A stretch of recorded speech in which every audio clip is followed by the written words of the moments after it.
Aquí llega tu herencia que desde el Caribe viene con su propia sazón. Influencias en nuestra cultura que Gente, no se imaginan lo que nos ha costado conseguir esta entrevista. Hoy en Influencias del Caribe tenemos a nada más y nada menos al músico y director de la famosa banda panameña de música caribeña, Los Biches, el señor Loel Gallimore. ¿Cómo se encuentra? Gracias, Germain. ¿Qué se siente tener esos 50 años en la música colaborando? Bueno, primero, bienvenido a mi casa. Muchas gracias. En la casa. De verdad es un honor para nosotros y un privilegio y una bendición de Dios que nos haya dado la fuerza, la voluntad, el aguante para llegar a 50 años. No, de verdad que no es cualquiera. Y les digo que no, hemos tenido nuestras altas y nuestras bajas, pero bendecidos siempre. Así es, me alegro que sea así. Bueno, en Influencia del Caribe, esto es un segmento en el cual tratamos de resaltar lo que es la conexión caribeña por mediante la música de Panamá con el mundo, y siendo Los Biches uno de los representantes que ha llevado esto por lo largo de su trayectoria. Usted como director de la banda de música de Los Biches, de música caribeña, que han tenido trayectoria por más de 50 años, han pasado por las múltiples tendencias en cuanto a la música se trata en nuestro país.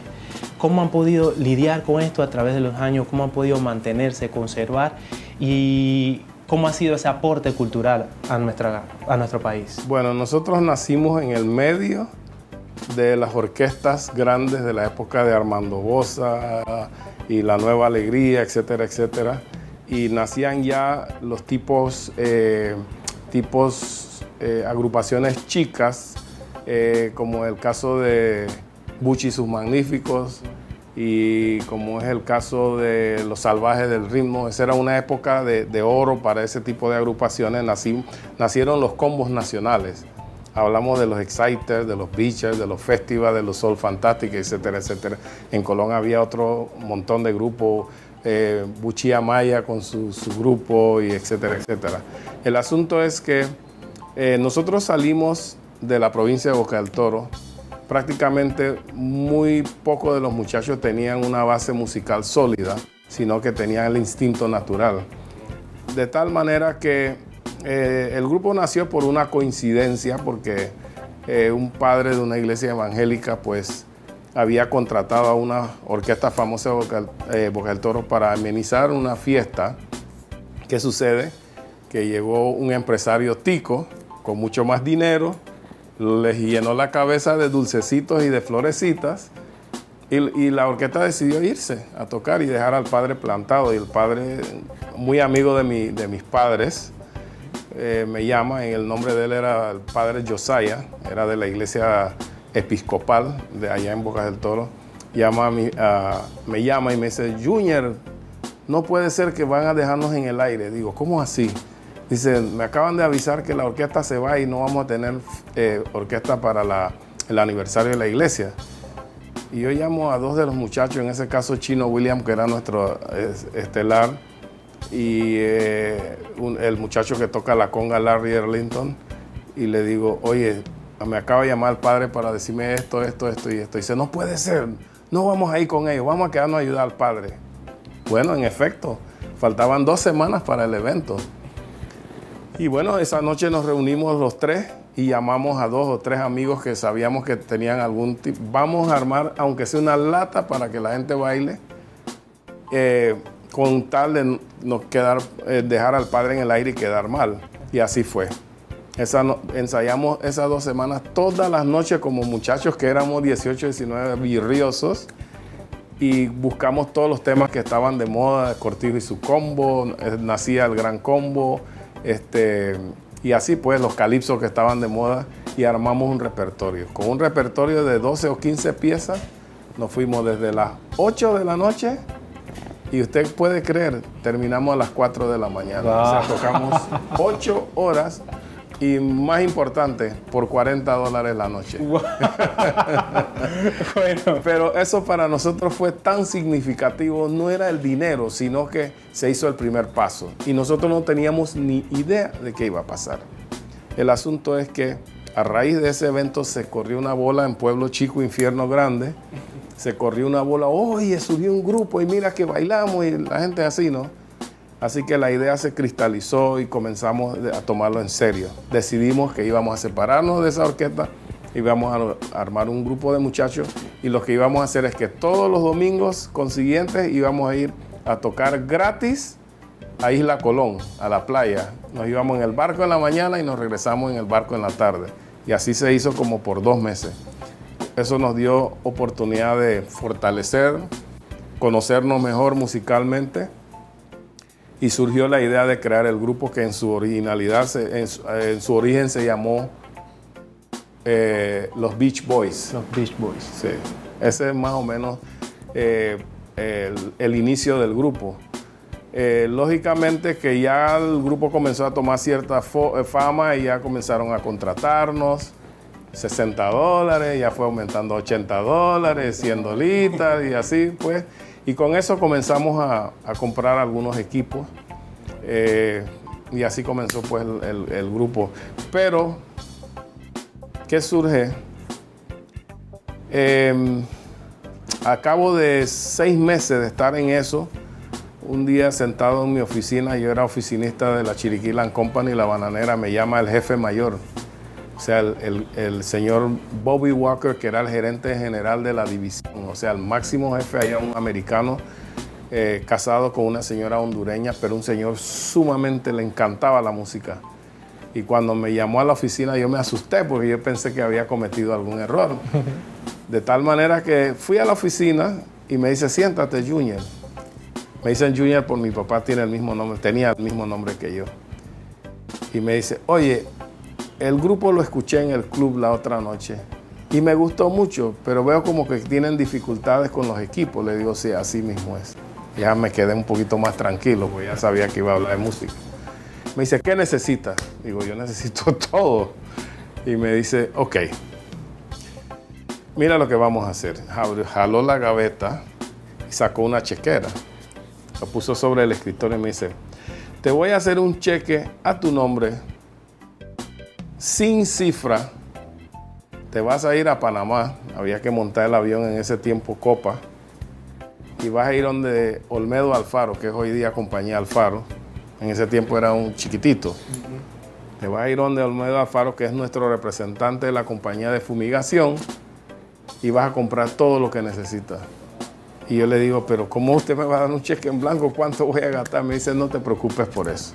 Haz lo que yo conozco a tu padre y te conozco a ti y sé de la seriedad de usted. Yo sé que tú no vas a abusar. Así fue. Compré $2,100 de equipo. Para ese tiempo. Sí, entonces ahí pues ya hicimos algo formal. Pero el resto de la historia es tan larga que nos pasaríamos toda la tarde conversando, aquí no la terminamos. Pero es que son 50 años, Sí. en realidad no es... Pero para resumirte lo del Up and Down, entraron los combos nacionales y comenzaron a desplazar a las orquestas. Ok, se hizo... Mira, aquí había, por ejemplo, en el Instituto Nacional, había un sarao. Y en un sarao habían 3 o 4 combos tocando cada uno 2 horas. 2 horas salía uno y entraba el otro, y así era desde las 2 de la tarde hasta las 10 de la noche. Wow, qué o en la profesional, o en los colegios La Salle, o cualquiera de estos colegios. Y en las noches, cuando había las fiestas, generalmente eran al menos 3 grupos que tocaban cada uno un set de 2 horas, 2 horas seguidos cada uno. Y eso era una bailadera impresionante. Recuerdo uno de los más grandes, muy conocido, Fabio Matos, que fue el que nos contrató y nos trajo por primera vez a Panamá. Pero él hizo un 31 de octubre, que es Halloween, hizo una fiesta con los Exciters, que estaban también en su apogeo, y con nosotros. Solamente esos 2 grupos. Yo toqué desde las 8 de la noche hasta las 11:45, y a las 12 entraron los Exciters. A las 11 de la noche no había una cerveza fría, y habían barriles, habían tambores. O sea, fue uno de los bailes más que había, a lo largo de toda la vida de Balboa había automóviles, y estaba el rico, el pobre, el feo, el bonito, todo el mundo. Qué bueno. Bueno, eso fue donde comenzaron a subir los combos nacionales, y eso fue una época quizás como de 8 o 10 años seguidos.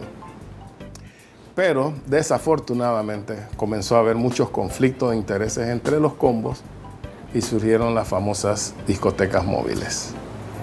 Que no, y quiero dejar claro, ellos no desplazaron a los grupos se desplazaron a sí mismos, porque comenzaron a haber muchos conflictos de intereses, económicos sobre todo. Yo soy el cantante, yo debo ganar más que el otro, y el otro que yo soy el que puso los instrumentos, y ese tipo de conflictos, y comenzaron a desintegrarse. Hubo un momento en que hubo 3 grupos los mozambiques, 3 grupos los mozambiques en el mismo país. Y así pues comenzaron los intereses. Algunos grupos, por ejemplo, los Persuaders, decidieron salir del país, emigraron para los Estados Unidos.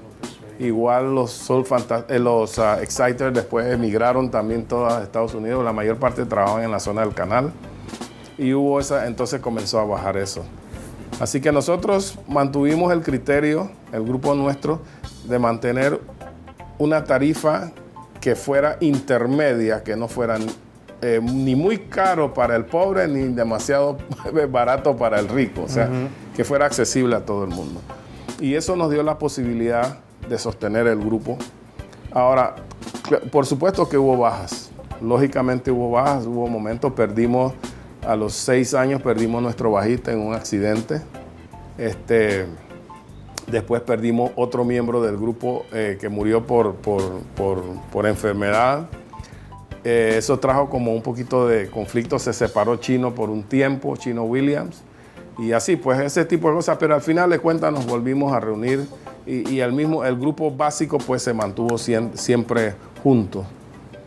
Ya lo demás ustedes lo conocen porque surgió Sony Tape y todas estas discotecas que se hicieron casi unos edificios de equipos y desplazaron a los grupos primero porque si cobrabas $1,000, una discoteca te cobraba 300 y se llenaba de gente jóvenes. Así que ellos tenían la ventaja esa y eso fue afectando pues en gran medida a los grupos. Una pregunta que quisieran saber nuestros amigos televidentes, tanto todo Panamá. ¿Les fue sencillo a los artistas de música caribeña incursionar al mercado musical tanto nacional como internacionalmente? Bueno, nosotros tuvimos un fenómeno.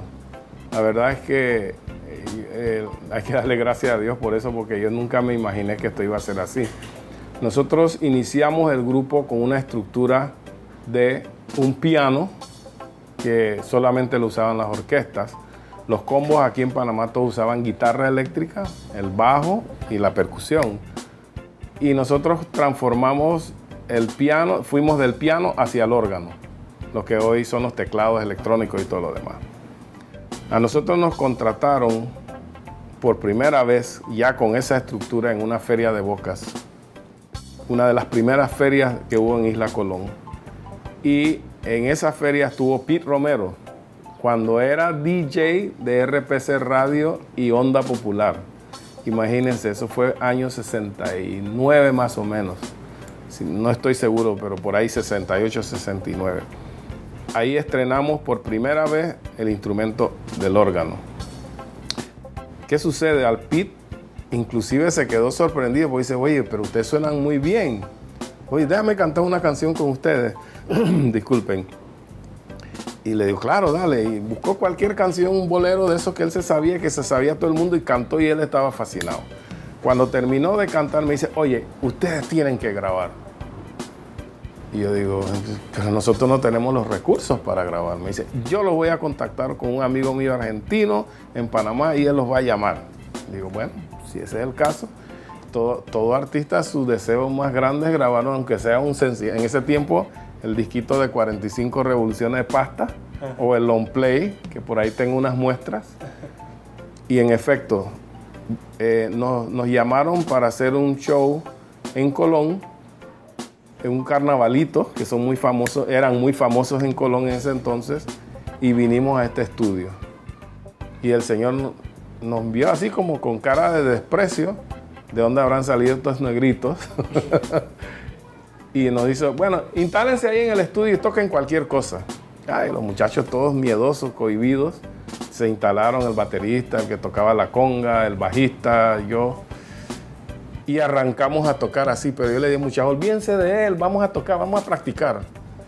Cuando nosotros arrancamos a los 30 segundos, yo vi que el señor como que viró la cara así desde el vidrio, se veía, ¿no? Como dice, y él abrió la puerta y me dice, oye, vamos a grabar. Así. Él se llamaba Santiago García, era un argentino que era un señor sonidista. Y así fue que grabamos los primeros 5 temas. Pero viene lo bueno. El primer tema que se tiró al aire se llamaba Honey. Era un tema que había hecho famoso Bobby Goldsboro. Había llegado al número 1 del Billboard.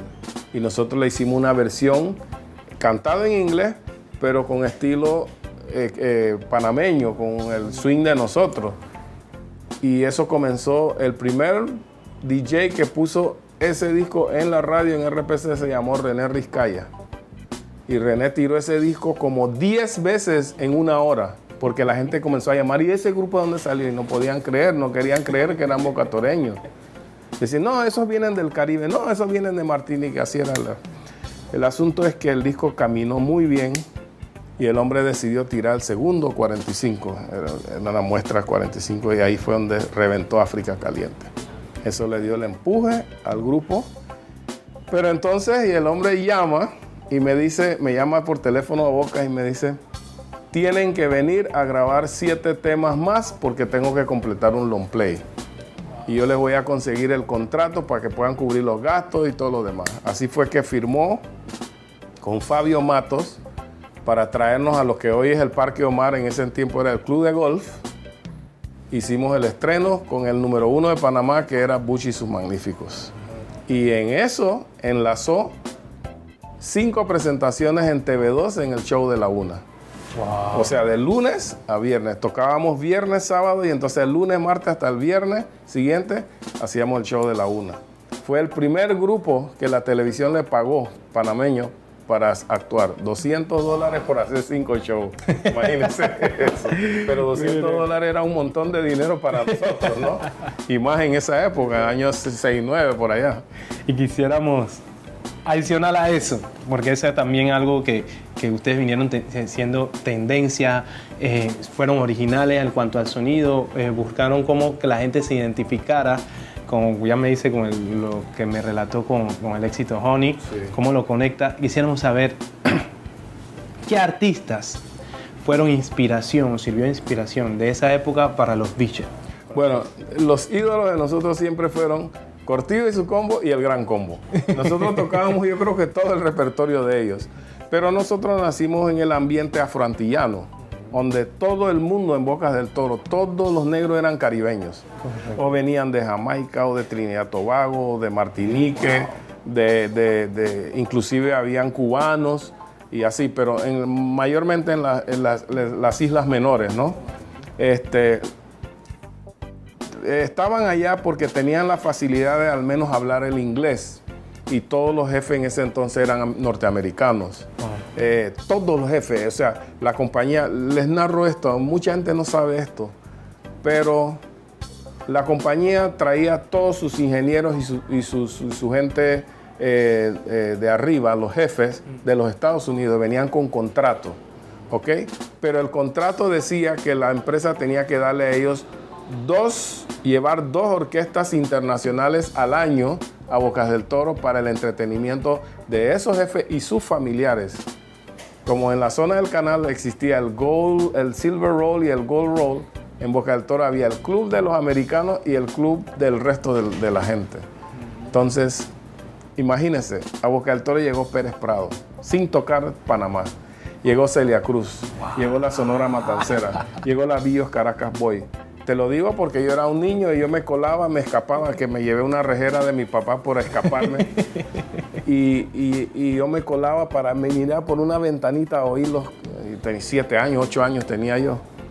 Y mucha gente no sabe que esa gente llegaban a Bocas del Toro en vuelo especial desde México y los regresaban a México así mismo y nunca pisaron aquí.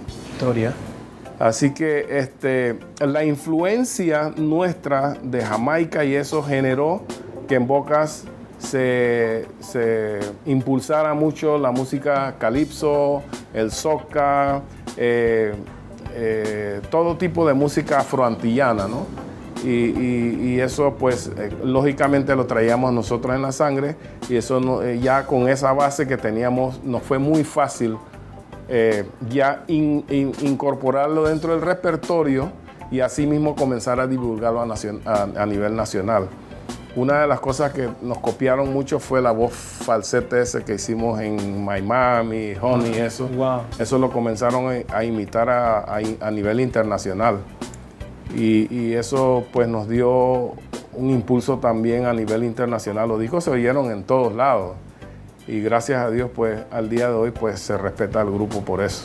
No, y a mí me consta que yo fui parte de la generación panameña que creció. Me acuerdo que los domingos, sábado y domingo en mi casa se colocaba música en combos nacionales y los Beecher eran un emblema que tenía que tener el disco. Para ese tiempo se daba mucho, era el coleccionar el último disco, lo más fresco, lo que se tenía, así que sí lo veía en cuentos. Acuérdense que en esa época un disco de 45 costaba $1, que tenía un tema a un lado y un tema al otro lado. Y un long play te costaba $3.95, $4, y había generalmente eran 12 temas, no 6 a cada lado. Y eso era, había una cultura, sobre todo en Panamá y Colón y quizás Boca del Toro y Chiriquí, de tener lo último que salía, sobre todo de las agrupaciones locales. Y había una competencia entre los grupos para tratar de estar grabando, de estar generando, como hoy lo hacen los típicos. Correcto. La música de Sammy, de Ulpiano, ellos constantemente están grabando. Bueno, esa misma cultura prácticamente se generó durante la época de los combos nacionales. Y yo creo que hay que seguir manteniendo esa misma cultura, ya con el cambio de nuestros tiempos. Y así vamos a aprovechar en estos instantes, señor Lloyd Gallimore, para que usted nos envíe un mensaje de lo que es la nueva generación y unas palabras de motivación en cuanto a la música aquí en Panamá. Bueno, hay muchas personas que dicen que la música o el músico tiene una vida intempestuosa, por llamarlo de alguna manera, pero realmente no. Yo soy un hombre ya de 70 años, yo he vivido tres épocas básicamente y yo me siento muy bien. Y yo no he tenido que usar ni un cigarrillo, ni droga, ni el licor, ni nada para generar música. Y sale del alma, la música sale de aquí adentro. Y si tú lo vives y te atreves a expresarlo, vas a sacar cosas muy buenas. Yo les recomiendo a los muchachos, el que le gusta y tiene el talento, explótelo, pero no deje de estudiar. Porque en Panamá aún no se puede vivir, a menos que seas de la música típica, que trabajan 5 y 6 días a la semana, no se puede vivir de la música aún. O sea, en gran medida, a menos que descolles como un Rubén Blades o como los muchachos regueceros que han salido afuera y en un país donde hay 100 o 200 millones de habitantes, que tú pegues un disco y ya estás hecho. Correcto. Es el caso de Niga y Compañía Limitada, ¿no? Esos muchachos, aprovechando que soy el presidente de la sociedad, nosotros les firmamos cheques de 4 y 5 cifras casi semestralmente, solamente de lo que suena en el exterior, sin sus presentaciones. Y ellos hacen gira cada 2 o 3 meses, así que eso es otra cosa. Ajá. Pero como músico de base, que tú toques un saxofón, que toques una trompeta, que toques un bajo, que toques... El mercado es muy limitado en Panamá. Pero si te gusta, hazlo, explótalo. Pero trata de evitar esas